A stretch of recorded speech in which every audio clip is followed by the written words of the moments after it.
Geekazine and Geek Smack is a proud member of the Tech Podcast Network over at techpodcast.com. If it's tech, then it's here.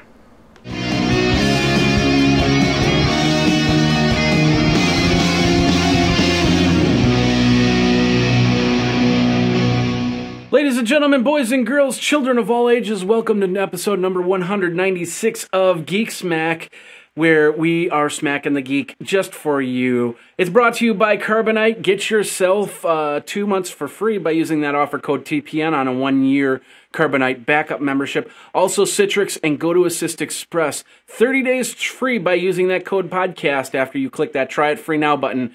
That's over at GoToAssist.com. Got a great show for you today. We're going to talk about Amazon going down, the iOS Beta 5 released. Can UV light kill keyboard germs? All this, and over on the Geek Smack, we talk space about the antimatter belt and the Lego CNC mill, and then, of course, the big topic, the S&P downgrade. What does that mean for the tech market? All this on Geek Smack, so let's get started right now.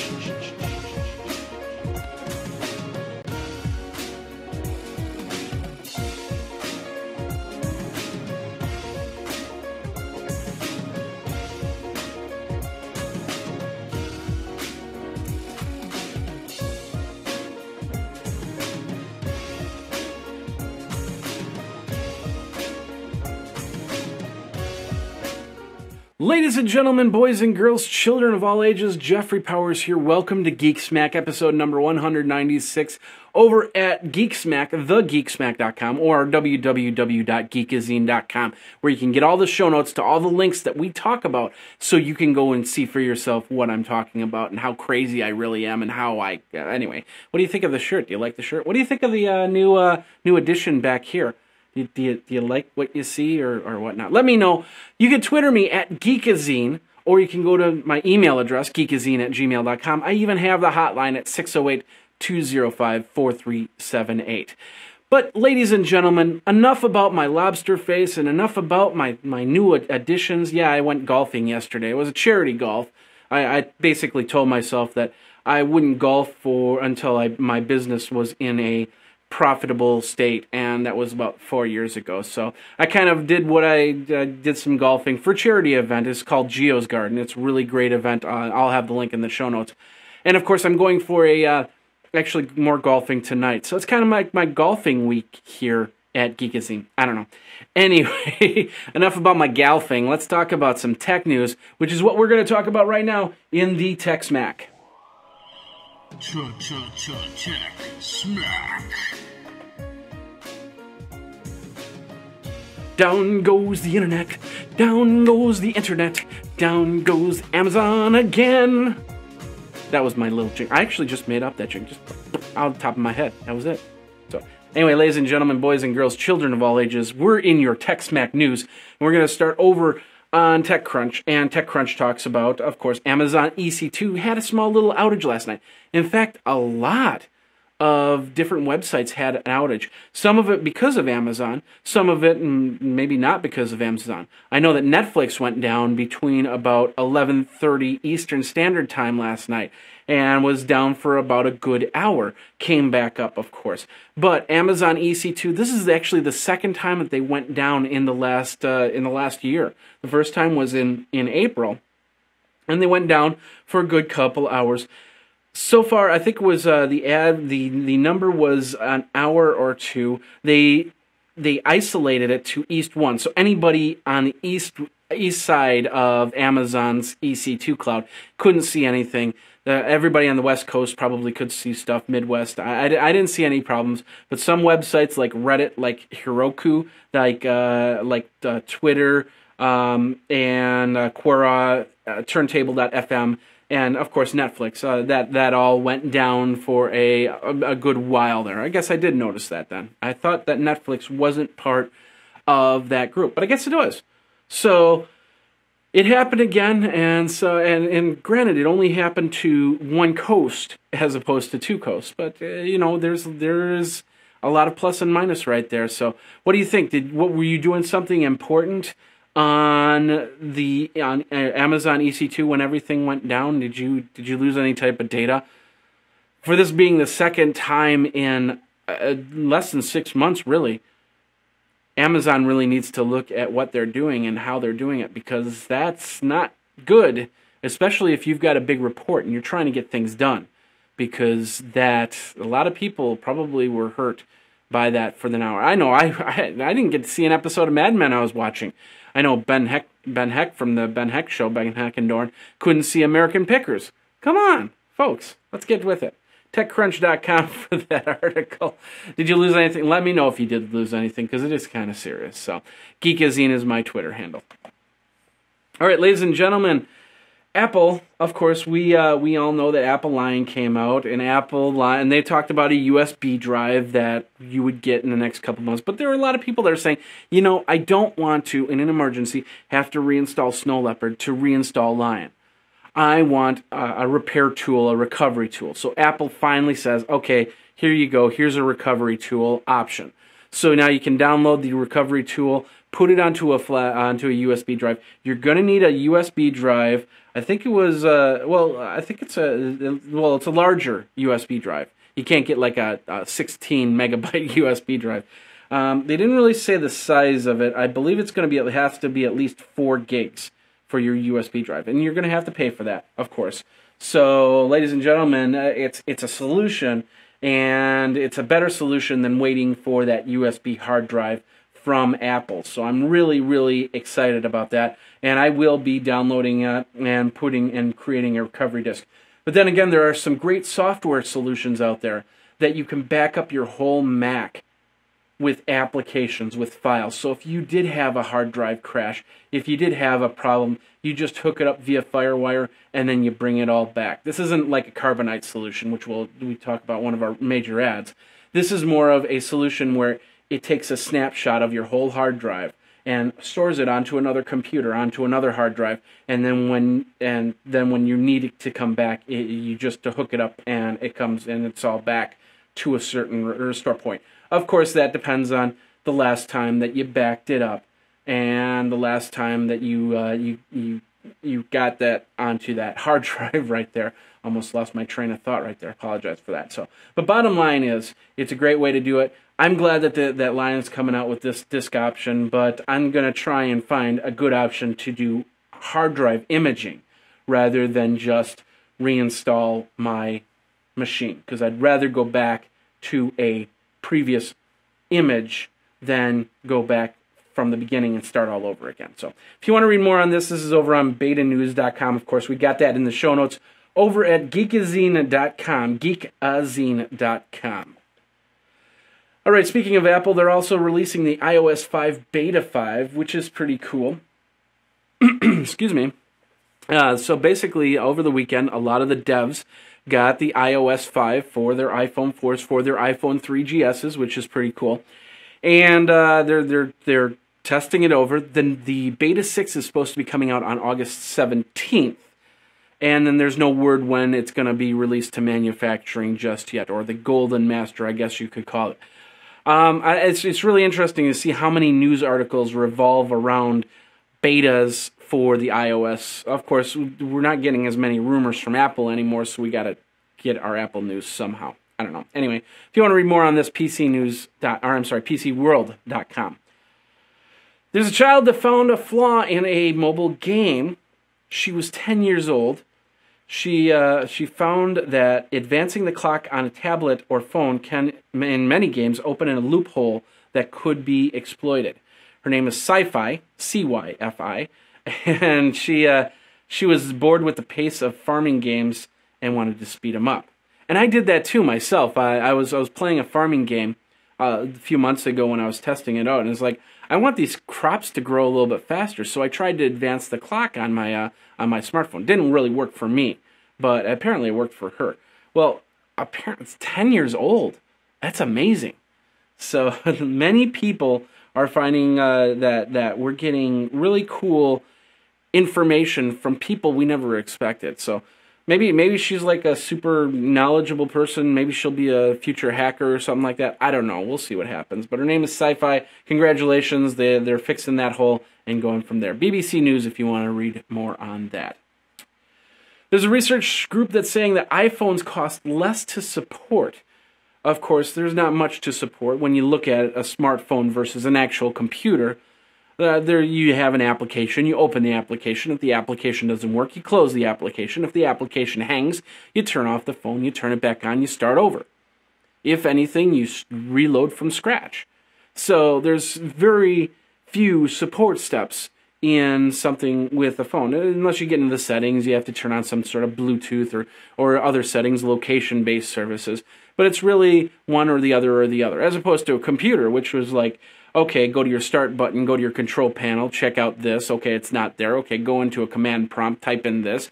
What do you see? Okay, that's not there. So on and so forth. Going through a actual linear troubleshooting list right there. But anyway, the group is called ClickFox. It's a firm that analyzes customer experience in solving problems in technology. And they found that the iPhone is cheaper to support than BlackBerries and Android phones. Now, Android, I can understand that. I have a friend, she has major problems with her Android phone.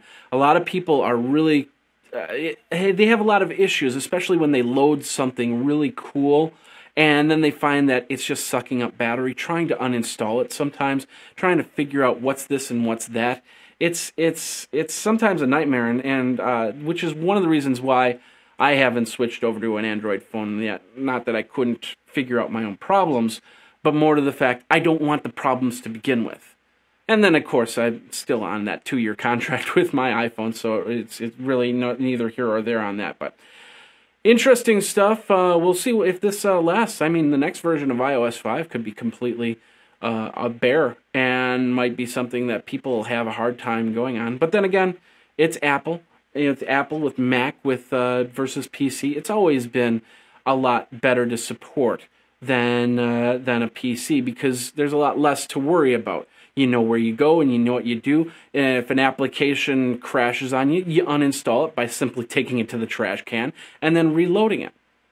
So I'm not saying that Apple Macs are better than PCs. I'm still living in the Windows world. I know my Windows. I know how to control it.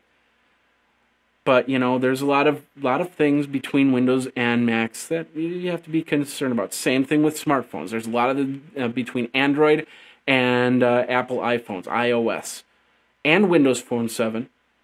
So they didn't mention, speaking of which, they didn't mention on Windows Phone 7 how it pitted against that. So pretty interesting. If you want to go and read this, check it out, phys.org.com. Phys.org.com. Of course, go to the show notes and you'll get that information. There's a news report out there that's saying too much Facebook time may be unhealthy for kids. According to Larry Rosen, psychologist at Cal State Dominguez, I can say it. Yeah, anyway. He studied the effect of technology for more than 25 years, and he's found that people getting on Facebook are a little bit more vain. Are a little bit more, hey, I need to find out what my friends are doing, and oh my God, they didn't invite me to that. I'm really upset about that, you know. I've done that before. I've looked at something that's like, yeah, I had to be here, but they had so much fun over there. I wish I could have been over there. And yeah, it is what it is. Good thing I moved over to Google+. Then again, that will happen to Google+. Did it happen in MySpace too? I believe it did. I don't know. What do you think? Do you think you spend more time on Facebook? It's like that, I don't know if you've seen those commercials. It's for a car. I think it's a Nissan. They were doing, the kids are talking about the parents, and the one girl's talking about how mom and dad got onto Facebook, and they got only 19 friends. I got 354 friends. And then she turns to the computer and goes, wow, that picture of that cat is totally photoshopped. Do we live in more in a Facebook world? Let me know. Geekazine is my Twitter handle, or geekazine@gmail.com. All right, let's move over to PC world. Let's get you a different shot here. Can you and now in English, can UV light clean your computer? Take anything off your computer? I have the computer down here in the basement, and yeah, it's a little bit musty, and so, yeah, one day I actually came down, I looked at the keyboard, and actually saw a little bit of mold growing on there. It's like, whoa, hey. Grabbed the Lysol, did some spraying, cleaned it out, I shook out the keyboard, took out all the crumbs and everything like that. But yeah, keyboards get germs, and those germs turn into bacteria, and bacteria grows. So can you use a UV light wand or something like that? I don't know if you've ever seen them, but if you look in the Hammacher Schlemmer Sky Mail type stuff, you'll see a UV light that you can take with you on travel and like scan it over your pillows and sheets and kill the germs out there. So you can also do that with your keyboards and your mouse. I don't know, I've always used alcohol swabs for doing something like that. But it's actually pretty cool. They've got a thing called the ViraShield out there. It's a $250 UV light device by Veerwall that will let you run that across the keyboard, and it's supposed to kill the germs, kill the bacteria, or whatever. So would you actually buy something like that? Or is this something that is just like, no, I think a good old-fashioned alcohol wipe will be the solution right there. Let me know. This article's over on PC World if you want to check that out and go from there. Let's move over to a new website that I've never been to. It's called Tech Goblin, and it goes something like this. They're talking about Verizon cracking down on jailbreak tethering. If you don't know what jailbreak tethering is, it's basically where you take your phone, you hook it up to your computer, and then you run some software. Or you turn on some different features, and depending on the phone you got. And what happens is if you need to access the internet from your machine, it basically goes through that cable and uses your phone's 3G connection or whatever connection to get the information to put onto your laptop, which is a nice thing. And tethering is allowed in certain circumstances. AT&T has a tethering price where you can pay for tethering to your computer. However, some people tether illegally, and that's what they're talking about here. Verizon has kind of overlooked for a while tethering because that they know that some people do it, but now they're going, okay, enough's enough. Illegal tethering is just wrong, and we are going to punish you for that.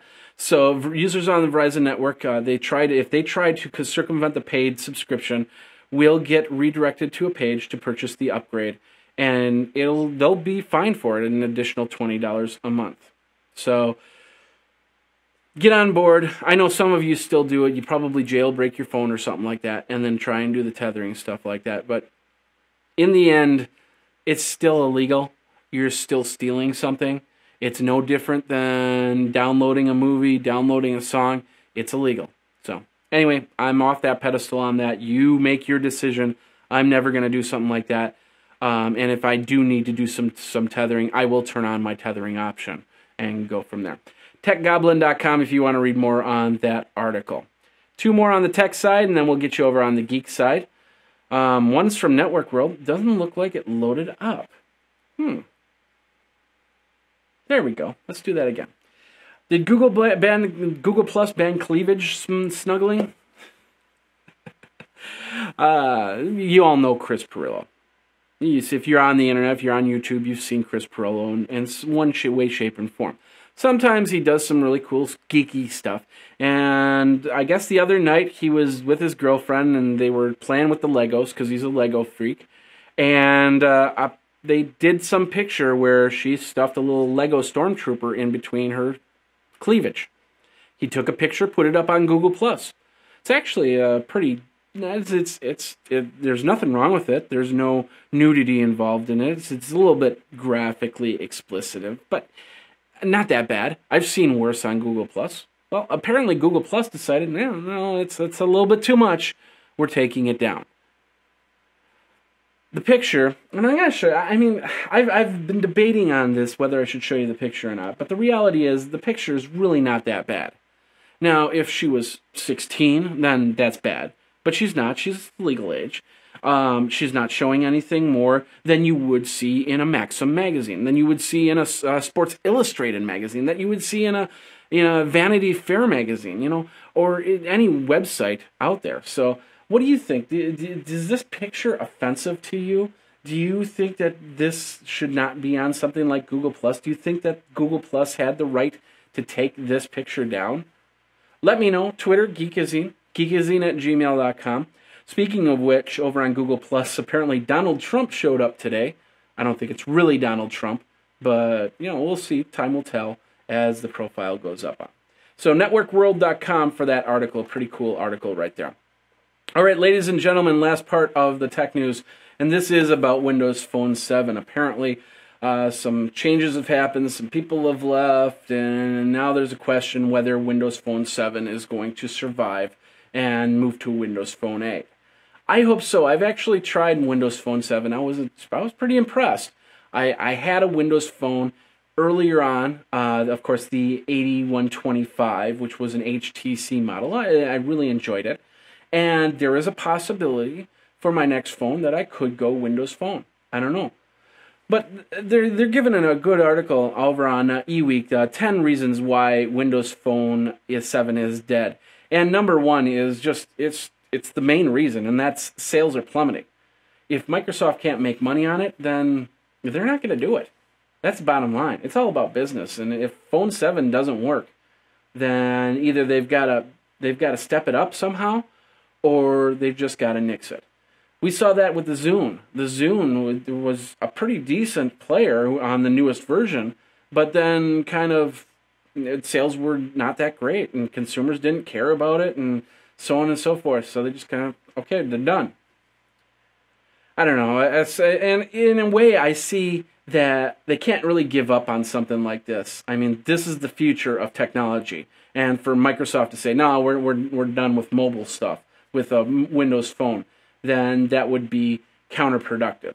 So we'll have to see what happens. And of course, the other big thing was that whole Nokia disaster that happened over where Nokia kind of is basically losing it. They're gonna drop like a stone because they don't have a smartphone solution, because they relied on the fact that they were the #1 phone in the world because of their phone OS. But once again, that's outdated now, and the smartphone is taking wing.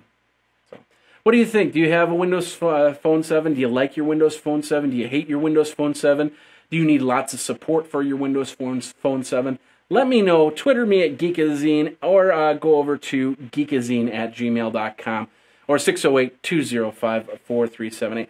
Ladies and gentlemen, boys and girls, children of all ages, that is the end of the Tech Smack part of part 1. I'm going to get my tongue kind of tightened up a little bit. We're going to get you some sponsorships here, and then pay some bills, of course. And then we'll get you into, what are we going into? The other section called Geek Smack Crap. And we will be right back after this.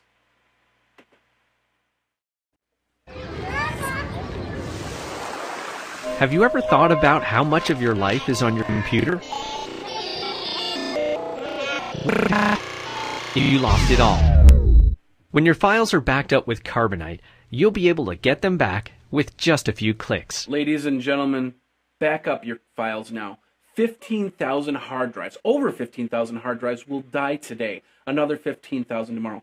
I have 3, so my odds are pretty darn good. Actually, I have more than 3. I have 3 computers. I have several hard drives. And one of them could just die tomorrow without me knowing it. But I have everything backed up in multiple ways, including online backup. Some from a service like Carbonite Online Backup.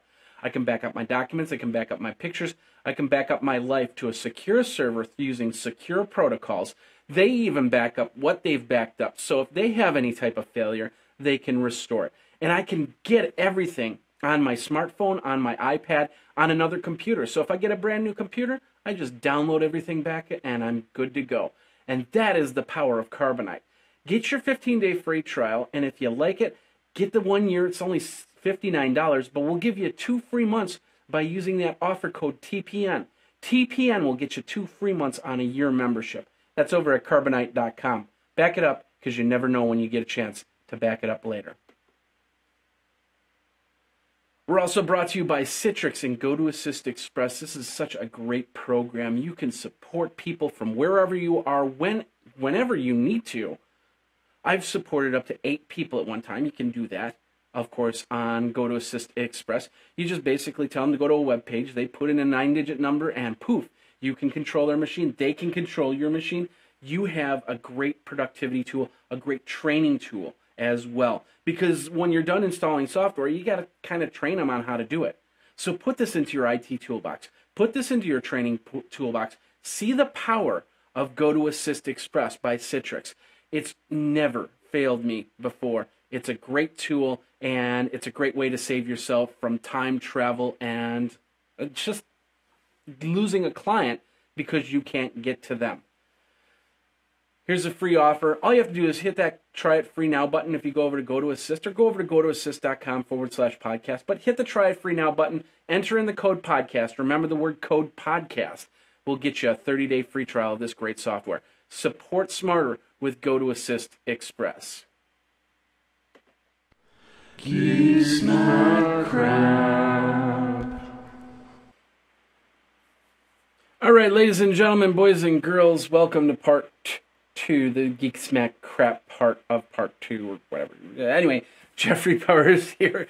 Geekazine, Twitter handle, Geekazine, Geekazine. Anyway, let's get into your your Geek Smack Crap. This is where we find products. And last week I have to apologize because I put in some products that weren't really products. They didn't have price tags to them.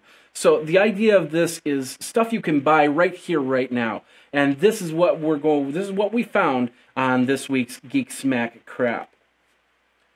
Let's start over at IncredibleThings.com. You can spoil your pet. It's a climate control cage. And basically, well, of course, we've been going through the heat wave. A lot of people have been experiencing 100-degree weather. Kind of snapped right now. But, of course, if you need to go traveling with your pets, you got to put them into the pet carriers and stuff like that. And, of course, that can get pretty darn hot. That is why they have here on IncredibleThings.com the climate-controlled digs for them. It's actually only $150, and so it's pretty cool. Cool in multiple ways. I don't know if it does heat and air. I'm assuming it's just a fan that points down at somebody, but it also gives you a temperature control sensor. So basically, if you've got Fido in the back and you're really concerned about the heat, you look back there and you notice, okay, it's 90 degrees in that cage. Maybe we need to move him around or something like that. Get him some water or something like that. But you can it actually tells you what it is. So it's really actually a pretty cool little device. Now, if there was an actual air conditioner in there, that would be awesome. And of course, it'd be very expensive as well. But if you want to read more on that, go over to IncredibleThings.com. And like I said, only $150, not too bad. If you do love the heat and you love Salvador Dali too, then you'll love this next piece of item. It is a melting clock. And of course, they've talked about melting clocks before, and I've seen these before. This one can sit on a bookshelf or something like that. I don't know how well it holds, because it looks like the majority of the clock is actually off the wall. I don't know if you need to put down a nail or something like that. But wouldn't that be cool to put on your bookshelf? It's only $29.95, and you can find it over at coolproducts.com. And of course, if you need to get some headphones, this is over on device.com. This is the gummy bear-shaped earbuds. We've seen in the last year or so different shaped earbuds with cool skulls and stuff like that. But gummy bears? I'm a gummy bear, a gummy bear, a yummy, yummy, yummy, yummy, yummy, yummy bear. Yeah, that was me. Anyway, you can go and check this out. Prices are pretty good. It's $18 a pair. I believe they're released already, so you can check it out. Of course, if you want to read more on that, go over to device.com. And yes, I actually did sing that song. I'm a gummy bear, a gummy yummy bear, a yummy yummy yummy yummy yummy yummy bear. Anyway, if you watch YouTube, you'll see that internet meme out there. So, but anyway, that's your Geek Smack Crap for this week. Geek Smack. All you Eureka fans, listen up. I'm sorry to say I have to say it, but Eureka is gone. Technically. Sci-Fi decided not to renew for the other 13 episodes for their 6th season. There is going to be one more special, which I'm assuming will hopefully wrap everything up, but the Eureka is pretty much done after 5 seasons. So if you're an Eureka fan over on Sci-Fi, it's time to do that letter campaign now. I've watched a few episodes of Eureka. I liked it. It was okay, but it was something I didn't expect to go to 5 seasons. So you're really lucky that you got 5 seasons out of it, I think, personally. But anyway, if you want to read more on this, we got insidetv.eu.com. New website. Of course, if there's any problems, let me know, and we will change that up.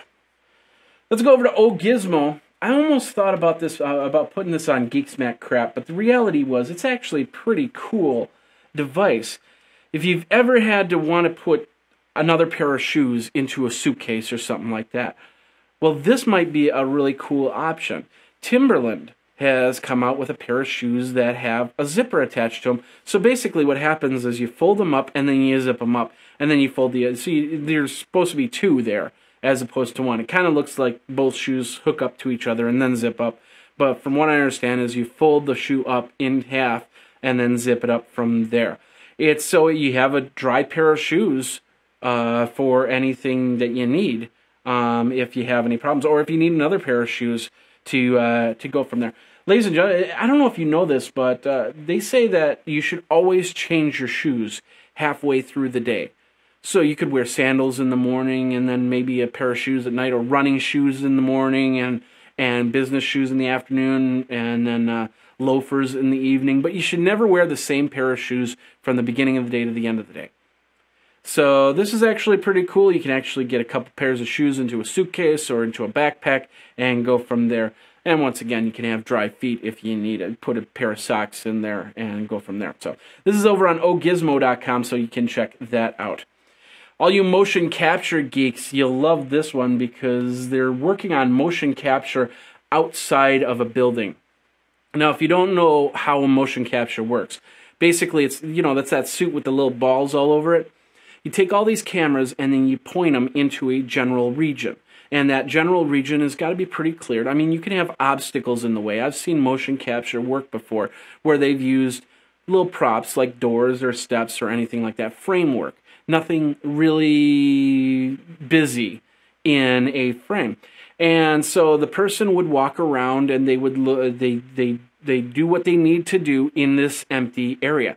Well, now a new version of motion capture, which was kind of spawned from what they did with Avatar, is they can now use live action shots. So like, for instance, in the movies, let's say you have an alien running down the street. What you would do is you'd put somebody into a motion capture suit, like the person that we saw on msnbc.msn.com. And they'd be in the motion capture suit. They could run down the street. They basically mapped out the street before, so they know all the obstacles. But now they can take that person out and put in the alien. So it looks a little bit more realistic than just kind of superimposing an alien over a green screen, that whole action through CGI. It's to make things a lot more realistic and to make the movie a lot cooler. So pretty cool stuff. If you are a motion capture geek, you'll get a good kick out of this. So go over to msnbc.msn.com and check that out. Apparently, the Earth has found they're calling an antimatter belt around the Earth for some of you science geeks out there. Basically what it is, it's a new way for some sort of new kind of cosmic belt that they found that is keeping everything in check. The antimatter belt, they believe, could be a fuel powerhouse, trapping energy into... oops, what the heck happened there? Interesting. Trapping energy in to fuel like a spacecraft or something like that. So this actually comes to something that we could actually use to our advantage. So I'm pretty interesting that how that works. And of course I got the idea, but if you want to explain it a little bit better, feel free to do so. My Twitter is Geekazine, of course, geekazine@gmail.com. ibtimes.com for more information on this antimatter belt that's floating around us right now. If you live in the San Francisco area, you might want to do this, and you might want to do this quick, especially if you're a Star Wars fan and a baseball fan, or baseball geek. They're going to have Star Wars Day at the AT&T Park, which is kind of funny because I remember we used to do Star Wars play on AT&T with the Death Star, so it's kind of ironic that this happened. But anyway, September 4th, 1:05 p.m. if you're in the San Francisco area, you could sit in the VIP seating, get some really cool swag. It looks like some of the San Francisco Giants players encased in carbonite. They're going to have costume contests, everything else. The seats are sold out. There's only standing room only left. But if you are a fan of the Giants and a fan of Star Wars, or a fan of Star Wars, then you can go and check that out. This was over on sanfrancisco.giants.mlb.com. They're also going to be showing Star Wars Episode 5, The Empire Strikes Back. If you're interested, that's, of course, after the game. You can watch the movie. Of course, I actually do have The Empire Strikes Back upstairs on my Netflix rentals, which is pretty cool. So I might just watch that after this. So, all right, let's move on here. There's a good articles all over on howstuffworks.com. 10 foods for better sex life for you sex geeks out there. Yeah, we talk a little bit about that. Nothing big. I mean, it's just talking about different foods you can use to kind of enhance the mood. Things like strawberries, things like chocolate, things like oysters. Yeah, oysters apparently can improve on sex mood and for people that are trying to get a little bit more out of their relationships with others. So if you want to read more on that, go over to recipes.howstuffworks.com. Of course, it is in the show notes if you have any questions. Scientific American has an interesting article for all you Hobbit geeks out there. Hobbit is basically a person that's about 1 meter in height, which is about 3.2 feet. And they're igniting this, apparently this debate saying, you know, hobbits aren't really anything more than just small humans, like little people, whatever the politically correct term is, almost, whatever, dwarves or midgets or whatever the term is. But the whole point is that they're calling it Homo florensis, dubbed as Hobbit in Indonesia. They believe that after studying it, this is more of a human thing. The question is this really something to debate about? I mean, hobbits aren't really around too much anymore. This is a 18,000-year-old fossil that they're debating from. So maybe it's just to put in the right place, the right person, whatever. So what do you think? Do you think hobbits should be humans? Should humans be hobbits? Let me know at Geekazine or geekazine@gmail.com. I do have friends that are 3.2 feet and under. So would you call them a hobbit? I don't know. Anyway, last part of the Geek Smack, and we'll get you into the main subject and get you on your way here. And that is this really cool thing. If you know what a CNC mill is, it's basically this drill that drills into plastic and creates cool items for you. So like, let's say you broke a tab on a piece of plastic that was on a camera or something like that. You can actually go to a CNC mill, put in the stuff into a CAD program, and then turn around and actually make that part so you could put it back onto your camera so it'd be good as new. For example, many people, like for instance Ben Heck, who I talked about earlier, uses a CNC mill to make a lot of the products he does over on the Ben Heck Show. Well, this is really cool because now you can make your own CNC mill using Legos. This is the Lego Mindstorms CNC mill right here. It's a really interesting video. I'll show you a little bit of it as it's going. It's a 3-axis mill, so you can create some simple stuff. We'll turn off the volume there. So as you can see, it's just it's using using the Mac in the background, and then of course moving stuff around, and I'm assuming there's a drill bit on there that can actually cut into certain things. So you could actually even make Legos out of that if you think about it. So what do you think? Would you make yourself a CNC Lego mill, or are you fine with just a power drill or a Dremel tool or anything like that? Let me know. This is over on TechCrunch. Let me know. Geekazine is my Twitter handle, of course. Geekazine@gmail.com. Pretty cool stuff, pretty geeky stuff. Lego Geek's always the coolest stuff, I think. So, anyway, let me know what you think, and we'll go from there. We're going to get you into the cloud, and then, of course, we're going to talk about the main topic about the S&P thing. So, we will be right back on Geek Smack. Jeff put something into the cloud. Well, here we are again, another day, another dollar, and another beautiful day to put stuff into the cloud. And what do we got today? Hey, look, it's Netflix. I always like Netflix. It's a great program that... Wait a minute, what happened? What, it's down? No, it can't be down. No, it can't be. No, it can't be. Please bring Netflix back. Please. Please. Remember, you can actually get Geekazine over at Stitcher.com. Go over to Stitcher.com/geek and get the audio version for your mobile device, your Apple, iPhone, your BlackBerry, your Android, your Palm Pre, anything that's mobile, even iPad, you can get the Stitcher app. Go over to Stitcher.com/geek, enter in your email address, download the mobile application, and you have an opportunity to win $100. So put in your email, and good luck over at Stitcher.com/geek. All right, ladies and gentlemen, last part of Geek Smack will get you on your way, and we're talking about what happened in the last 48 hours. Actually, last week, week and a half, so on and so forth. Of course, the debt ceiling.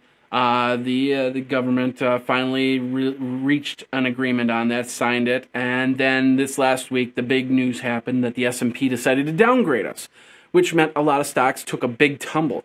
Yesterday, just yesterday, was something like 624 points in the stock market. A lot of people got out of their stocks, and the numbers were really low. Well, if you look at it today, there's a bigger rebound. Last time I checked was at about 200 in the rebound. A lot of stocks were up by at least 10, 20 cents, which is really cool. I think I see this as a mild hiccup in our economy right now. So the real question is, you got some tech stocks out there. And of course, a lot of people are really afraid. You know, 10 years ago, we had what was called the internet bubble burst, where all these internet companies just basically lost out. And a lot of people are concerned that we're going to go through something like an internet bubble too. And they don't want to see that happen. They're concerned that tech stocks aren't going to be as productive as a regular stock, that they're way too volatile, there's too much issues. There's a lot of companies in technology that are more stable than an actual physical company out there. Just think of it that way. You have companies like Google, you have companies like Microsoft, like Apple. Now, if you look at Apple, they lost about $25 per share in this S&P downgrade. But I could see them back up to $400 a share within the next couple of months, especially once iOS 5 comes out, especially when the iPhone 5 comes out, and the rumored new tablet, if there is a new tablet coming out this half of the year. There are, of course, companies that are going to get really affected with this, Yahoo being one of them. Will they be able to survive? Will they be able to downgrade?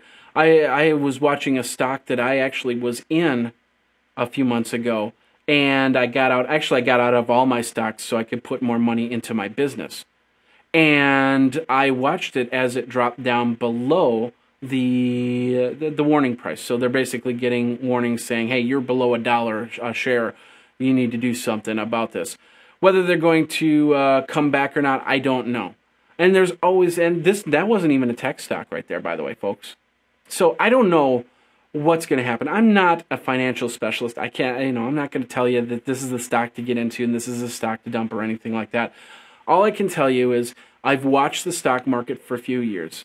I've seen issues like this come up before. I see this as a temporary issue, and I think in the next 3 months, we're going to be right back to where we were. It's only a 2 to 3 month setback, and of course, that is the stock market. What does that mean for tech markets, tech stocks and stuff like that? I think that they're actually going to thrive. I think now's a good time to actually buy into Apple, because you know it's going to raise back up $25 to $50. Of course, don't take my word for it. Go to your financial advisor and talk to them about it and see what stocks are best for you, because you don't buy one stock. You don't buy one share of Apple. You usually buy 100 shares or 1,000 shares, and that's pretty costly, even at $365 a share. So make your own decisions, but just remember that this is not the end of the world. This is just a small setback in everything here. So let me know, what do you think? Are you going to be putting money into stocks, or are you just going to say, I'm just going to kind of hold off a little bit and see what happens? I'll tell you something that you shouldn't hold off on. That is downloading Geek Smack every single week. We are on episode number 196, which means in 4 weeks we hit the 200th episode of what was the Geekazine Weekly Podcast, now Geek Smack. I'd like to thank everybody for coming to the show. I know that some of you are re-checking out the show, coming back to see what we've made some changes on. I'm also making the move to the new email group over on Google Groups. So if you go over to Google Groups, I think you can email to geeksmack@googlegroups.com, and you can join from there. But if you have any questions, you have any comments, Twitter me at Geekazine or geekazine@gmail.com, and we'll try and get those read on the air. If you email me and say, hey, call me back, that I can't really help you there because I'm not a support that way. But if you ask your question, I can talk about it on air and go from there. So thanks a lot for watching. Thanks a lot for listening. Of course, if you listened on Stitcher, if you listened over on Tech Podcast, Blueberry, or any of the other shows, even iTunes and Zune, thank you very much for downloading the show. We will see you next week. We've got a lot of great stuff next week, and of course another Into the Cloud and another Geek Smack crap, and maybe even some more segments coming down the line. So my name is Jeffrey Powers. Thanks a lot for watching. Thanks a lot for listening. Until next week, we will see you then.